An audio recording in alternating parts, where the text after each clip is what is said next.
সুন্দরী বউ বিক্রি করতে গেছে, তাহলে আমার না আসতে পারবে না।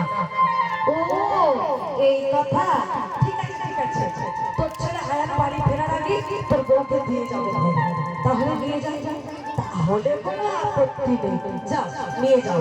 ওমা জটিলা যেই বলেছে নিয়ে যাও, কুটিলার সঙ্গে সঙ্গে বললেন এই যে বড়িমা, আমি আগেই বুঝেছিলাম নিশ্চয়ই তোমার কোনো মতলব আছে, তুমি মতলব ছাড়া আমাদের বাড়িতে আসো না। তুমি কি ভেবেছ তোমাকে আমি চিনি না? তোমাকে আমি হাড়ে হাড়ে চিনি। এর আগেও তুমি আমার বৌদিকে ঘর থেকে নিয়ে গেছিলে, কেন? কালী পূজা করে দেবো। কালী পূজার নাম করে তুমি যে কোন কালীর পূজা করেছিলে সেটা আমি নিজের চোখে দেখেছিলাম। ওই সাক্ষাৎ ছেলে ছড়া আর আমার দাদা দেখলে মাতালি দাঁড়িয়ে আছে। বেরো বেরো থেকে দূরে হয়ে যাও। আমার হাসপাতাল করতে পারি বাবা। চুপ চুপ তুই, সংসারে বুঝিস রে, কষ্ট করে তোর বিবাহ দিয়েছিলাম, 7 দিনও সংসার করতে পারলি না, হ্যাঁ? চলে এলি, এসে আমার ঘরে বসে গাড় ভাট করছিস, তুই সংসারে কি বুঝিস রে? চুপ কর। বলিমা আমি তোমাকে অনুমতি দিয়েছি, আমার বউ তুমি নিয়ে যাও, কে কি বলে আমি বুঝে নেব।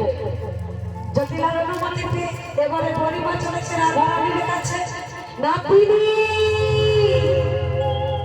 আই না দিদি, বলিমা তুমি এসেছো বলিমা, আসবো না? তুমি তো কথা দিয়ে গিয়েছিলাম, তোর পশরা সাজানো হলো? কি করে সাজাবো? বাবিনীর ঘরে বসত করেছে, এরা যে আমাকে যমুনার ঘাটে যেতেই দেয় না, নীল বসত করতে দেয় না, আকাশ পানি ছাইতে দেয় না, কৃষ্ণ বিরাই কাঁদতে দেয় না। জানো বলিমা, সাদা বলিমা,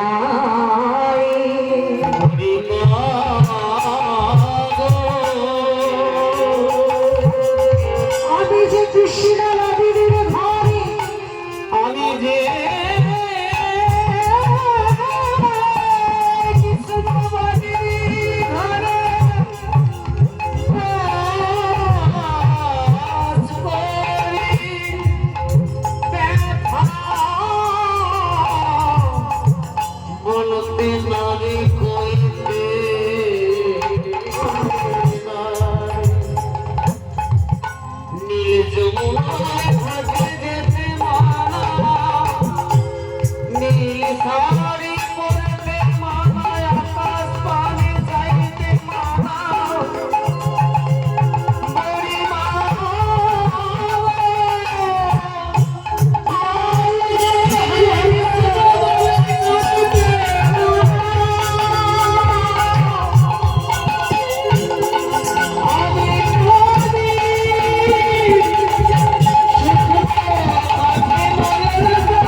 এরা তো কৃষ্ণ ভজনা করতেই দেয় না।